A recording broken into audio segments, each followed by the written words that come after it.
नमस्कार, आप देख रहे हैं स्वदेश न्यूज। मैं हूं शिवाली श्रीवास्तव आपके साथ और इस खास प्रोग्राम में हम चर्चा करेंगे देश में कोरोना पर। जी हां, जिस तरह से तीसरी लहर को लेकर चिंता बढ़ती जा रही है, अब गृह मंत्रालय के एक पैनल ने प्रधानमंत्री कार्यालय को चेतावनी जारी की है। National institute of disaster management के अंतर्गत बनाई गई एक कमेटी ने अक्टूबर में कोरोना संक्रमण पीक पर पहुंचने की चेतावनी दी है। उसका कहना है कि अक्टूबर के महीने में कोरोना संक्रमण अपने पीक पर होगा। कमेटी ने इसका बच्चों पर बुरा असर पड़ने की बात कही है और अभी से तैयार रहने का अलर्ट भी दिया है। कमेटी ने कहा है कि तीसरी लहर जो आने वाली है, जिसकी आशंका बार बार जताई जा रही है, उसका जो असर है वो बच्चों पर होगा। बच्चों पर खासा प्रभाव ये डाल सकती है और इससे अभी से हमें तैयार रहना होगा। चाहे हॉस्पिटल्स की बात की जाए, चाहे बच्चों के लिए वार्ड हो, माता पिता की चिंता हो, बच्चों के लिए दवाई, हर कुछ अभी से हमें तैयार करके रखनी पड़ेगी। कमेटी ने अस्पतालों में तैयारी रखने की भी हिदायत दी है, क्योंकि कमेटी का कहना है कि ऐसे भी मामले आ सकते हैं। बच्चों को जब ये प्रभावित करेगी, बड़ों के साथ साथ, तो बच्चों को भी एडमिट करने की नौबत भी आ सकती है। इसलिए हॉस्पिटल्स को पूरी तरह से तैयार रखने की हिदायत ये दी गई है। देश के 8 राज्यों में आपको बता दें, अभी पूर्ण लॉकडाउन जैसी पाबंदियां अभी भी हैं। इनमें आपको बता दें कि पश्चिम बंगाल, हिमाचल प्रदेश, झारखंड, उड़ीसा, तमिलनाडु, मिजोरम, गोवा, पांडुचेरी शामिल हैं।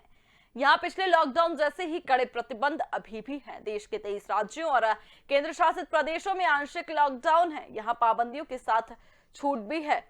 इनमें छत्तीसगढ़, कर्नाटक, केरल, बिहार, दिल्ली, महाराष्ट्र, राजस्थान, उत्तर प्रदेश, मध्य प्रदेश, हरियाणा, पंजाब, जम्मू कश्मीर, लद्दाख, उत्तराखंड, अरुणाचल प्रदेश जैसे कई प्रदेश शामिल हैं। आपको बता दें कि जिस तरह से कोरोना की तीसरी लहर का खतरा बढ़ रहा है, अब एक और रिपोर्ट जिसमें कहा गया है कि चेतावनी है ये कि अधूरी तैयारी ना रखें, तैयारी पूरी करके ही रखें।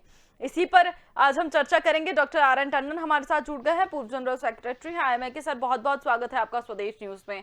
डॉक्टर टंडन, शुरुआत आप ही से करते हुए, तीसरी लहर का खतरा लगातार हम बात कर रहे हैं, लेकिन अब कह दिया गया है, जो गृह मंत्रालय की तरफ से जो एक पैनल है उसने भी सरकार को चेतावनी दे दी है कि अक्टूबर में पीक होगा इसका और तैयारी पूरी रखनी है। चाहे हॉस्पिटल्स की बात करें, बच्चों के लिए वार्ड की बात करें, बड़ों के लिए पूरी दवाई की बात करें, तो सब कुछ हमें तैयार रखना होगा। बिल्कुल ठीक बात है। काफी समय से हम लोग इस तीसरी वेव के बारे में बात कर रहे हैं और जितने भी मैथमेटिकल कैलकुलेशन हैं या जो भी आप कहिए एक्सपीरियंस है विदेशों का और विश्व भर का, उन सबको देखते हुए ये काफी समय से बात चल रही कि थर्ड वेव तो आनी ही है, क्योंकि जो लॉकडाउन खत्म है, जिस तरह से लोगों का मूवमेंट हो गया और कुछ जगहों पर अभी भी सेकेंड वेव का जो है वो कहिए कि खत्म नहीं हुई है, बल्कि वो थोड़ा थोड़ा बढ़ती जाती है। जैसे कनाडा कोई लेंगे और बाकी नॉर्थ ईस्ट, कर्नाटका, तमिलनाडु और आंध्र प्रदेश, इन सब जगहों में थोड़े थोड़े नंबर बढ़ते जा रहे हैं। परंतु आप कुछ समय से थोड़े नंबर्स कम हो रहे हैं, तो हमें ये भी देखना है कि नंबर्स कम होने की वजह कुछ टेस्टिंग भी हो सकती है कि कम हो पा रही है। क्योंकि जैसे हमें पहले से ही था कि अगस्त का समझे कि महीना और इसके बाद आने वाले सभी महीनों में फेस्टिवल्स का दौर शुरू हो जाएगा और फेस्टिवल का दौर शुरू होते ही लोग जो आधा अपनी तकलीफों को अपने पास ही रखते हैं और टेस्टिंग वगैरह के लिए बहुत ज्यादा बाहर नहीं निकलते। एक तो वो भी फैक्टर हो सकता है और दूसरा फैक्टर ये भी है कि अब थोड़ा सा लोगों को राहत भी मिली हुई है, क्योंकि कुछ ना कुछ हद तक जिस तरीके के सीरो सर्वे हुए उससे 75% के आसपास एंटीबॉडीज पाई जा रही हैं अपने पूरे नॉर्दर्न और सेंट्रल इंडिया में। बाकी केरल में कमी थी, तो केरल में नंबर अभी भी बढ़ रहा है। जहाँ पर भी हम आर वैल्यू की भी बात करते हैं वो भी रफली 1+ ही चल रही है, बाकी जगहों में थोड़ा शायद कम है। पर जिस जिस जगह पे ये आर वैल्यू बढ़ती है वो ये दर्शाता है कि कुछ ना कुछ प्रॉब्लम है, किसी न किसी वजह से नंबर ऑफ केसेस बढ़ रहे हैं। जो हमारी पहले की सर्वे और कैलकुलेशन थी कि अगस्त तक ये जो है थर्ड वेव शुरू हो जाएगी और ये बढ़ना शुरू हो जाएगी। पर अच्छा है कि लोगों का बिहेवियर थोड़ा बहुत और थोड़ा वैक्सीनेशन का असर, थोड़ा इन्फेक्शन, पुराने जो एंटीबॉडीज डेवलप है उनका असर देखते हुए कि अभी पीक को हमने थोड़ा दूर धकेल दिया है। यानी कि अब सितंबर के महीने में उम्मीद की जा रही है कि ये पीक आएगी और बढ़ेंगे केसेस और अक्टूबर में पीक आएगी। ये अगर हम याद कराएं तो ये सबसे पहला जब हम लोग थर्ड वेव के बारे में प्रेडिक्शन कर रहे थे, बात कर रहे थे, वो इसी समय की थी कि सितंबर से आना शुरू होंगे और अक्टूबर में पीक होगी। उन सब की वजह फिर यही होती है कि आपका धीरे धीरे जो इम्यूनिटी लेवल है उसमें भी कुछ फर्क पड़ेगा और उसके बाद मूवमेंट जिस तरह से शुरू होगा। सबको पता है कि हिंदुस्तान में सितंबर के महीने से लेकर अक्टूबर तक सबसे ज्यादा फेस्टिविटीज होती हैं और सब लोग उनमें बाहर निकलते हैं। तो उन सब चीजों को देखते हुए आपको इस बात का थोड़ा सा अंदेशा होता है कि शायद थर्ड वेव का आना संभव होता जा रहा है। और जहां तक पीडियाट्रिक्स एनवायरमेंट की बात है, थर्ड वेव की जो रिपोर्ट आई है, ये सब चीजें काफी समय से डिस्कस हो रही हैं। बाकी सरकारें काफी इन चीजों पे ध्यान दे रही हैं कि पीडियाट्रिक्स वार्ड की तैयारी की जाए, उनके लिए इक्विपमेंट और ड्रग की तैयारी की जाए। पर सबसे बड़ी दुविधा ये है कि आपके पास एक्सपर्ट पीडियाट्रिशियन नहीं है। ये की रिपोर्ट जो भी है ये स्टैंडिंग कमेटी हेल्थ की है, जिसमें कि पीडियाट्रिशियन की काफी कमी है पीएचसी में और कम्युनिटी हेल्थ सेंटर में। ये 60 to 80% की डेफिशिएंसी है। ये इस डेफिशिएंसी के बारे में हमें ज्यादा नहीं सोचना है, क्योंकि हमें पूरा विश्वास है कि ये डेफिशिएंसी आज की नहीं है, काफी समय की है और इसको पूरा करना महीने या 1.5 महीने में पॉसिबल नहीं हो सकता है। पर जो हमारी हेल्थ फोर्स है, जो हमारे हेल्थ वर्कर्स हैं, उन सब की ट्रेनिंग इस तरीके की हो जानी चाहिए कि वो सब पीडियाट्रिक्स के केसेस को पहचान पाएंगे और उनका इलाज कर पाएंगे। पर जरूरी ये है कि हमें प्रोटेक्शन कैसे देना है पीडियाट्रिक्स पेशेंट को। बच्चों के लिए जिस तरह से अभी हमारे को जो मैसेज मिल रहा है कि जाइडस कैडिला की वैक्सीन सितंबर से शुरू हो जाएगी और होपफुली बच्चों को 12 से ऊपर वाले उनके बच्चों को लगाना शुरू कर देगा। तो वो एक बड़ी चीज होगी। पर फिर ये सोचना है कि क्या सितंबर में वैक्सीन लगेगी तो क्या 15 दिन में हमारे में एंटीबॉडी सबसे डेवलप हो जाएंगी, वो भी नहीं, क्योंकि ये 3 वैक्सीन लगनी है, 3 डोजेज है और इसका डेवलप होने में, इम्यूनिटी डेवलप होने में टाइम लगता है, ये हमें पता है। तो अभी हमारे पास सबसे बड़ी चीज है कि हमें अभी भी प्रिकॉशंस लेनी है। कोरोना एप्रोप्रिएट बिहेवियर को छोड़ना नहीं है, वैक्सीनेशन के बाद भी इसको करके रखना है और तैयारी रखनी है कि हम अपने को मास्क और सोशल डिस्टेंसिंग पे कवर करके रखें। बिल्कुल। कोरोना एप्रोप्रिएट बिहेवियर की जो आप बात कर रहे हैं, कोरोना एप्रोप्रिएट बिहेवियर लगातार बनाए रखना है। अभी बिल्कुल लापरवाही नहीं करनी है। ये नहीं सोचना है कि हम अब तो कोरोना नहीं है तो हम फ्रीली घूम सकते हैं या मास्क हटा सकते हैं या सैनिटाइजर ना उपयोग करें, बिल्कुल भी नहीं ये सोचना है। अभी भी हमें वही दिमाग में रखना है कि कोरोना है और कभी भी किसी भी तरह से अटैक कर सकता है, ना सिर्फ हमें, अपने परिवार को भी और बच्चों को भी। हमारे साथ डॉक्टर निवेदिता शर्मा भी जुड़ गई हैं, बाल कल्याण समिति सदस्य हैं। मैम, बहुत बहुत स्वागत है आपका स्वदेश न्यूज में। मेरी आवाज आ रही है? जी मैम, आपकी आवाज आ रही है। मेरा शायद वीडियो बंद कर दिया। जी मैम, मैं उसको अभी ठीक हो जाएगा मैम, लेकिन आप तक हमारी आवाज पहुंच रही है। तो आपसे मैं जानना चाहूंगी मैम, क्योंकि हमने 2 लहर हम देख चुके हैं और तीसरी लहर की जो संभावना है, बच्चों की अगर बात करी जाए तो किस तरह की चुनौती बच्चों के लिए आपको देखने को मिली थी? क्योंकि कोरोना का खासा असर बच्चों पर भी हुआ है और अब ये भी कहा जा रहा है कि तीसरी लहर जो है वो ज्यादा प्रभाव डालने वाली है बच्चों पर।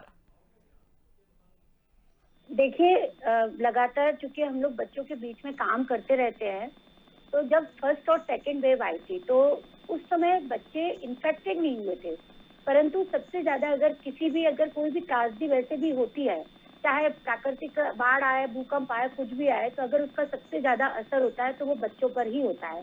पल भर में बच्चों की सारी दुनिया बदल जाती है।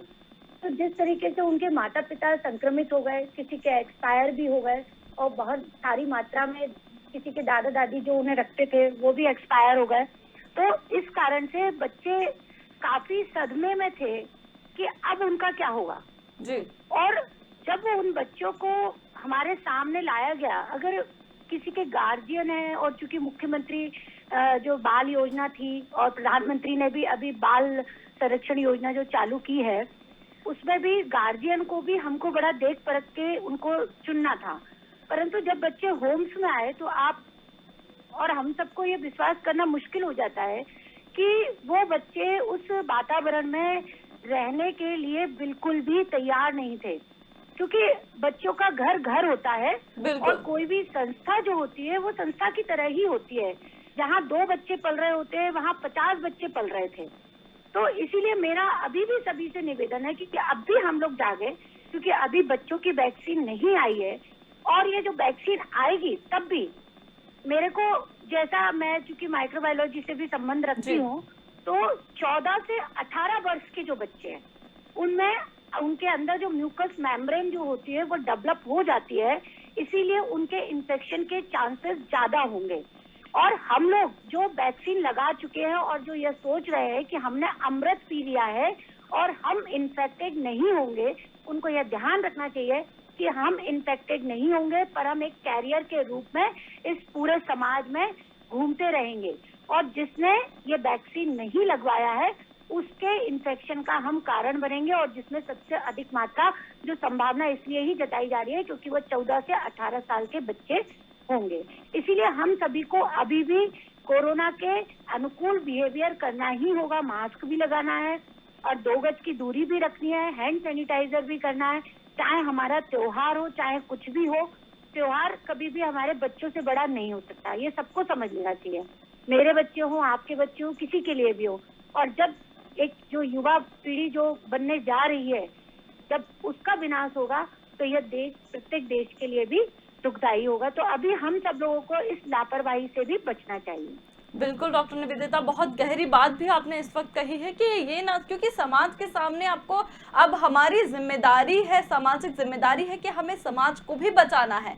और लगातार डॉक्टर्स से जब हम बात करते हैं वो भी कहते हैं कि एक इंसान अगर सुरक्षित बिहेवियर अपनाता है तो वो कई लोगों को बचा सकता है, और एक लापरवाही वो कई लोगों को लेकर डूबती है। फिर अगर बात की जाए, क्योंकि कोरोना संक्रमण ही ऐसा है जो एक से न जाने कितनों तक आगे बढ़ता है, उसकी पूरी चेन है। लेकिन डॉक्टर टंडन, बच्चों की अब से हम लगातार बात करते आते हैं कि बच्चों के लिए कितना कुछ जरूरी हो जाता है, डॉक्टर जरूरी हैं, उनके लिए वार्ड्स है। सरकार को भी अब चेतावनी दे दी गई है कि तैयारी करें अपने लेवल पर।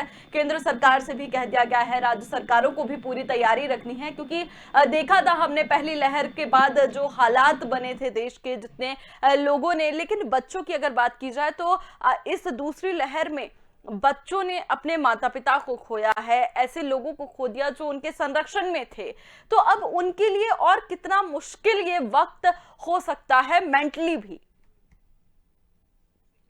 काफी ध्यान दिया जा रहा है कि जो मेंटल इफेक्ट हुए हैं बच्चों के ऊपर, चाहे वो उनके गार्जियन या उनके पेरेंट्स के गुजर जाने की वजह से हुए, या उन्होंने जो हालात देखे हैं कोरोना में और जिस तरह से उनको घरों में रखा गया और घरों के बाहर जाने पर पाबंदी थी, स्कूल्स उनके अभी तक बंद हैं और अभी भी आगे उम्मीद यही है कि छोटे बच्चों के स्कूल्स अभी बंद रहेंगे। तो इन सब चीजों से मेंटल इफेक्ट जो आए हैं उनके ऊपर एक बहुत चिंता की बात है। और थर्ड वेव के साथ में इस बात के ऊपर जोर दिया जा रहा है कि आपको उनका इलाज ही नहीं कोरोना का करना है, पर उनके मेंटल बिहेवियर के लिए भी और उनकी मेंटल हेल्थ के लिए भी काफी जागरूक रहना पड़ेगा। और जिस तरह से बात हो रही है कि बच्चों में सिवियरिटी पहले भी देखी गई है, अगर हम आपको याद कराएंगे तो पोस्ट कोरोना में मल्टी इन्फ्लेमेटरी सिंड्रोम बच्चों में हुए पिछली बार सेकेंड वेव में, जो बहुत ही घातक सिद्ध हुए थे। तो उनमें उनको बच्चों को भर्ती रखना पड़ेगा। तो अभी जो थर्ड वेव में सबसे बड़ी चुनौती आएगी, क्योंकि अगर आप पिछले सेकेंड वेव के एडमिशंस की बात करेंगे तो आप मरीज के साथ तो क्या, मरीज के रिश्तेदारों को अस्पताल भी आने से मना करते थे, बाकी लोग खुद भी नहीं आते थे साथ में, तो अलग बात है। परंतु अगर आपके बच्चों के ऊपर इस बार थर्ड वेव का जैसे प्रेडिक्शन कल की रिपोर्ट जो दी गई है, प्राइम मिनिस्टर ऑफिस में सबमिट की गई है, उसके हिसाब से मान के चलेंगे तो बच्चों के ऊपर सीवियर इन्फेक्शन होने के चांसेस हैं, क्योंकि ना तो वो एक्सपोज हुए हैं आपकी बीमारी को, ना ही वैक्सीनेटेड हैं। तो उनके साथ में आपको एक ऐसा पेरेंट या एक ऐसा गार्जियन वहां रखना पड़ेगा जो उनकी देखभाल कर सके और उन्हें मेंटली आपको सेटिस्फाई कर सके।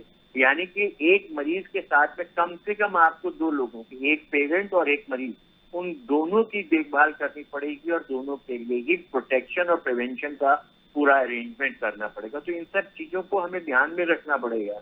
बिल्कुल डॉक्टर टंडन, यहाँ मैं आपसे एक बात और जानना चाहूंगी। जैसे घर में बच्चा है, हम कल भी बात कर रहे थे कि अगर कोई बच्चा है और उसको अगर हल्का बहुत संक्रमण है तो पूरा परिवार एक साथ उसकी देखभाल में लग जाता है। अक्सर अमूमन ये देखा जाता है कि बच्चे को कोई तकलीफ होती है तो पूरा परिवार परेशान हो जाता है, लेकिन ये सर बीमारी ऐसी है कि अगर आप थोड़ी भी, अगर बच्चे को कोई संक्रमण है तो उससे आपको भी आ सकता है, अगर बुजुर्ग हैं फैमिली में, कोई बड़ा है तो उससे आपको भी आ सकता है। तो ये भी खासा ख्याल रखना होगा कि बच्चे के पास देखभाल के लिए एक ही इंसान रहे और वो भी पूरी सेफ्टी के साथ मास्क लगाए रहे, हैंड सैनिटाइजर्स करें।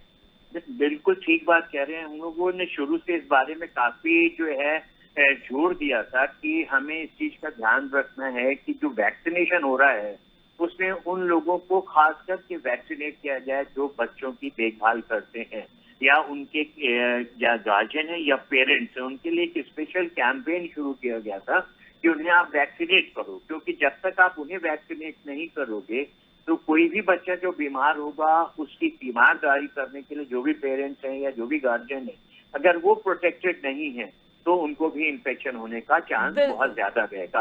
साथ में कोरोना एप्रोप्रिएट बिहेवियर तो फॉलो करना ही करना है। पर जो स्टडीज आई हैं अभी भी कि 3 साल से ऊपर के बच्चे या 3 साल तक के जो बच्चे हैं अगर उनको कोरोना इन्फेक्शन होता है तो वो दूसरों को, सीनियर सिटीजन्स को ज्यादा इन्फेक्शन देने की उसमें रहते हैं। वजह ये कि उनको उसके इफेक्ट नहीं होते पर उनका जो वायरल लोड है वो इतना ज्यादा है कि वो बाकियों को इन्फेक्ट करता है। तो इस तरीके की स्टडीज आ रही हैं, तो हमें इन सब चीजों को ध्यान में रखना है कि किसी भी बच्चे का इलाज करना, उसकी देखभाल करना माता पिता और गार्जियन की एक बहुत बड़ी जिम्मेदारी है, पर साथ में उसे भी प्रोटेक्ट करना और अपने आप को भी प्रोटेक्ट करना। अगर आप अपने आप को प्रोटेक्ट नहीं करोगे, अपने आप को बचा के नहीं रखोगे, तो आप उस बच्चे का ध्यान कैसे करोगे जो बीमार है।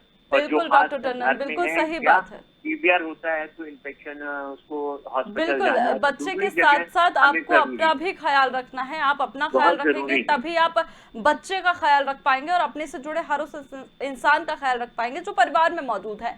लेकिन डॉक्टर निवेदिता, एक तरफ हम बात कर रहे हैं बच्चों के संक्रमण से बचाने की, और एक तरफ जो लोग हैं, जैसा कि आपने बताया, क्योंकि दूसरी लहर में कई ऐसे आंकड़े हमारे सामने आए हैं जिनमें बच्चों ने अपने माता पिता को खोया है, उनके सर से जो है माता पिता का साया उठ गया, और आप तो लगातार बच्चों के बीच काम करती हैं, आपने कई ऐसे केसेस भी देखे होंगे जिसमें वाकई लगता होगा कि अब इन बच्चों का क्या होगा। ना ही पढ़ाई हो पा रही है ठीक से, ना ही माता पिता है जो घर में रह रहे हैं, वो एक अलग माहौल है। लेकिन जो वहां पर, जिस तरह से आपने बताया कि जहां पर एक जो होम्स बनाए गए हैं बच्चों के लिए, वहां पर कितनी मुश्किल होती है, कितनी चुनौती उन बच्चों को संभालना भी हो जाता है।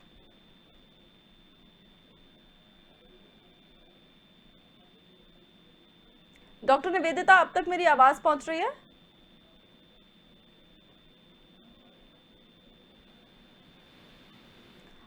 डॉक्टर निवेदिता से हमारा संपर्क नहीं हो पा रहा है, हम दोबारा से उनसे बातचीत करने की कोशिश करेंगे। लेकिन आपको बता दें कि देश में कोरोना के ग्राफिक्स के जरिए हम देख सकते हैं कि किस तरह से अभी मरीजों की क्या संख्या है। 8 राज्यों में लॉकडाउन जैसी पाबंदियां अभी भी लगी हुई हैं।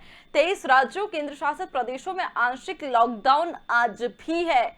97% देश की आबादी लॉकडाउन या किसी न किसी पाबंदी में ही है। तीसरी लहर की अधूरी तैयारी पर केंद्र को ये चेतावनी है। अक्टूबर में पीक होगा देश में कोरोना का। डॉक्टर टंडन भी आपको बता रहे हैं कि किस तरह से लगातार वो भी हमारे साथ जुड़ते रहते हैं कि किस तरह से आपको अपने आप को बचा के रखना है, अपने परिवार को बचा के रखना है, वैक्सीन लगानी है, कोरोना एप्रोप्रिएट बिहेवियर अपनाना है। और जिस तरह की तस्वीरें सामने आती रही हैं बाजारों में भीड़ भाड़ की, वो तो बिल्कुल भी नहीं आनी चाहिए, बिल्कुल भी लापरवाही नहीं होनी चाहिए। डॉक्टर निवेदिता, हम बात कर रहे थे बच्चों की, जैसा कि आपने बताया कि जो बच्चे हैं, क्योंकि दूसरी लहर में कितने ही ऐसे बच्चों के आंकड़े, पूरे लिस्ट थी कि जिन्होंने अपने माता पिता को खो दिया, अभिभावकों को खो दिया है। अब ऐसे में सवाल ये उठता है कि कितना चुनौती भरा ये सफर आप लोगों के लिए भी हो जाता है जब आप बच्चों के बीच जाते हैं और ऐसे बच्चों का माहौल देखते हैं जिनके पास माता पिता नहीं है, उनकी पढ़ाई, उनकी हर चीज में जिनको सफर करना पड़ रहा है इस वक्त पर कोरोना के कारण। देखिए, मैं आपको एक उदाहरण बताती हूँ। ये तो आप तो उसकी पूछ रहे हैं जिसके माँ बाप नहीं है, माता पिता नहीं है। एक अभी जब हमारे पास कोरोना काल में जब बच्चे आ रहे थे, जैसे जो बच्चे अपने घर से निकल आते हैं और या जो बिछड़ जाते हैं, जो भी कोई कारण है, या कोई उन्हें उनका अपहरण करके ले आया है, ऐसे बच्चे भी जो जीआरपीएफ के माध्यम से लाए जाते हैं, एक बच्चे को जब हमारे पास लाया गया, उसके तो माता पिता भी मौजूद थे, परंतु चूंकि हम लोगों को एसजेपीयू नहीं मिल पाती है, तो हम लोगों ने इस कोरोना काल में कुछ फिट फैसिलिटी सेंटर बनाए हुए हैं बच्चों के लिए, क्योंकि इंस्टीट्यूट जो होते हैं हमारे चाइल्ड केयर इंस्टीट्यूट या जो हमारे सा होते हैं विशेष दत्तक ग्रहण एजेंसी, जिसमें शिशु गृह भी कहते हैं जिसे, तो इनमें हम डायरेक्ट इन बच्चों को एडमिशन नहीं दे पाते हैं, क्योंकि कोरोना के प्रोटोकॉल के तहत उनका 14 दिन का क्वारंटाइन पीरियड होता है, उनका टेस्ट भी किया जाता है, उसके बावजूद उनको 14 दिन के लिए हमको रखना पड़ता है, तब हम उनको सीसीआई में भेज पाते हैं। तो ऐसी परिस्थिति में कभी कभी ऐसा होता है कि जो हमने अपने फिट फैसिलिटी सेंटर बनाए हैं उसमें 1 या 2 ही बच्चे रहते हैं। बच्चों की फिट फैसिलिटी सेंटर है वो 50 के लिए, परंतु वहाँ मौजूद है केवल 2 बच्चे, और वो जो 2 बच्चे होते हैं उनको कोई ना तो बात करने के लिए बच्चों के जैसा मिलता है, ना कोई खेलने के लिए मिलता है। तो वो बच्चे इतने हाइपर हो जाते हैं कि एक बच्चा फर्स्ट मंजिल से नीचे कूद गया भागने के लिए कि मेरे को बस घर जाना है। तो आप उस समय की परिस्थितियों का अंदाजा लगाइए जब किसी के माता पिता है ही नहीं और उस बच्चे को पता है कि हाँ मेरे माता पिता अब जीवित नहीं है। तो ये बिल्कुल हमारे लिए इतना चुनौतीपूर्ण है, मानसिक रूप से उनके लिए, उनके सोशल बिहेवियर के लिए, उनका जो पढ़ाई लिखाई है उसके लिए भी, और उनको एक स्टेबिलिटी देने के लिए जीवन में, क्योंकि अगर ये नहीं होगा तो वो मुझे नहीं लगता कि वो बच्चे वो कभी भी इस ट्रोमा से बाहर निकल पाएंगे। इसीलिए सीसीआई में जितने भी बच्चे हमारे आए उनको हमने लगातार काउंसलिंग की, हम लोग उनसे लगातार मिले और जितना संभव हो सका हमने सारे बच्चों के कभी कहीं ना कहीं किसी न किसी गार्जियन को ढूंढने के लिए उन बच्चों का एक फैमिली ट्री बनाया कि बच्चा कितनों को जानता है, माता पिता के बाद में वो अपने कितने रिश्तेदारों को जानता है, अगर वो रिश्तेदार भी नहीं है तो उसके बाद कौन सा रिश्तेदार है, क्योंकि एक बच्चे के लिए संस्थान से ज्यादा अच्छा परिवार होता है। तो हम लोगों ने पूरा महिला बाल विकास विभाग ने मिलके, संस्थाओं ने मिलके, CWC ने मिलके उसका पूरा फैमिली ट्री बनाया, जिसके माध्यम से उन बच्चों के गार्जियन को ढूंढा जा सके और उनको उस परिवार में पुनर्वासित किया जा सके। आज भी हमारे पास 2 ट्विंस बच्चियां हैं 5 साल की, उनको अभी तक नहीं मालूम कि उनके माता पिता एक्सपायर हो गए।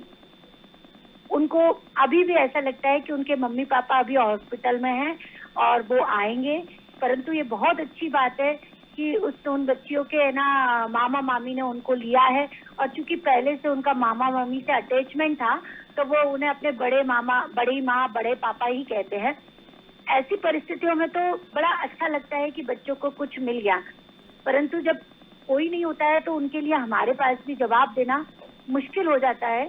तो निश्चित ही मानसिक रूप से उसके लिए हम लोग अपने यहाँ पे एक क्या कहते हैं, सोशल वर्कर तो होते ही हैं जो काउंसलिंग करते हैं, साथ ही साथ समय समय पर बाल कल्याण समिति के द्वारा, महिला बाल विकास विभाग के द्वारा ऐसे बच्चों के लिए जो हमारे मानसिक रोग चिकित्सक है या जो अच्छी सलाह दे सकते हैं बच्चों के लिए, अच्छी बात कर सकते हैं, तो उसके माध्यम से भी समय समय पर हमने ऐसे बच्चों के लिए सेशन करवाए। कहीं पर हमने उनके लिए कहानियों का सेशन करवाया कि अपने मन की बातों को अपनी कहानियों के माध्यम से बताएं। और जो सबसे अच्छी बात मुझे ये एक जो समझ में आती है कि आपके और हमारे बच्चे किसी के भी हो, अगर घर में भी है, वो इस समय चूंकि बाहर नहीं जा पा रहे हैं, तो कहीं ना कहीं उनको हम सभी लोग व्यस्त रखें इस ट्रॉमा से बाहर निकालने के लिए, क्योंकि उनके लिए ये मुश्किल की घड़ी है और उनको व्यस्त रखना और उनको बिजी रखना जरूरी है। क्योंकि यदि वो आलसी भी हो जाएंगे, किसी काम में उनका मन नहीं लगेगा, तो जब कोरोना खत्म होगा और उसके बाद में जब उनके स्कूल खुलेंगे तो उनके लिए बड़ा एडजस्ट करने में बहुत ज्यादा दिक्कत होने वाली है। तो बच्चों के स्वास्थ्य के साथ उनके मानसिक स्वास्थ्य पर भी ध्यान दिया जाए, इसके लिए जरूरी है हम बच्चों को हेल्दी फूड भी दें, खाना भी दें उनको। अगर उनका कुछ ऐसा है जो उनकी मन पसंद का है, परंतु उसको हम स्वास्थ्यवर्धक कैसे बना सके कि जो उनकी सेहत को भी ना सुधारे। क्योंकि अभी कुछ समय देखने में आया कि कुछ बच्चों का वजन बढ़ गया, तो माँ बाप बड़े खुश थे कि हमारे बच्चों का वजन बढ़ने लगा है, परंतु वो वजन जिस कारण से बढ़ रहा है वो ओबेसिटी हो रही है उनका फिजिकल एक्सरसाइज, फिजिकल होना ये सब बंद हो गया है, और इस कारण से वो घर में बैठे रहते हैं, दिन भर मोबाइल पे देखते रहते हैं, आई साइट भी वीक हो रही है। इस समय अभी हमारे साथ में जुड़ती हैं डॉक्टर विनीता रमनानी जो आई स्पेशलिस्ट है, उन्होंने भी उनके भी सर्वे में और ध्यान में आया कि लगातार बच्चों की आई साइट भी वीक हो होती जा रही रही है। तो इन सब चीजों का भी हमको ध्यान रखना होगा। बिल्कुल डॉक्टर निवेदिता, बहुत सही बातें आपने बताई हैं कि बच्चों के लिए क्या कुछ जरूरी है, और बच्चों का जिस तरह से हम कहते हैं कि पूरा विकास, जिस तरह से कहते हैं ओवरऑल मेंटली फिजिकली हर तरह से उनका पूरा, जब कहते हैं कि एक बच्चा बढ़ता है तो बिल्कुल उसको हर तरह के पोषण की आवश्यकता होती है, खाने के थ्रू, मानसिक थ्रू, सोशल बिहेवियर उसको सिखाना पड़ता है, उसकी शिक्षा पर ध्यान देना होता है, और ख्याल ये भी रखना होता है कि कहीं बच्चा अगर थोड़ा बहुत ध्यान भटका तो कहीं ऐसी राह पे ना निकल जाए, क्योंकि कई केसेस हमारे सामने आते रहे हैं इस कंडीशन में। और कोरोना काल में तो जहां हम और आप जैसे लोग जब मेंटली फ्रस्ट्रेट हो गए हैं, तब बच्चों की तो बहुत ज्यादा केयर की जरूरत है, क्योंकि बहुत कोमल मन होता है और ऐसे में ना बाहर जा सकते हैं, ना अपने दोस्तों से मिल सकते हैं, ना स्कूल जा सकते हैं। तो बहुत वो एक माहौल उनको घर में ही बना के देना बहुत जरूरी है। और तहे दिल से आप दोनों का बहुत बहुत शुक्रिया हमारे साथ जुड़ने के लिए और हमारे दर्शकों को इतनी अच्छी जानकारी देने के लिए, जो उनके अभी इस वक्त बहुत काम भी आने वाली है। और मुझे लगता है कि जिस तरह से कोरोना का काल है, आगे भी हमें ये जानकारी रखनी ही चाहिए। बहुत बहुत धन्यवाद आप दोनों का। तो आपको बता दें, देश में कोरोना की तीसरी लहर की आशंका है। बच्चों को लेकर खासा सावधानी बरतने की माता पिता को जरूरत है, और ना सिर्फ बच्चों को लेकर आपको अपना भी ख्याल रखना है। डॉक्टर्स लगातार कह रहे हैं जब आप अपना ख्याल रखेंगे तभी आप बच्चों का ख्याल भी रख पाएंगे। मुझे दीजिए इजाजत, स्वस्थ रहिए, देखते रहिए स्वदेश न्यूज। नमस्कार।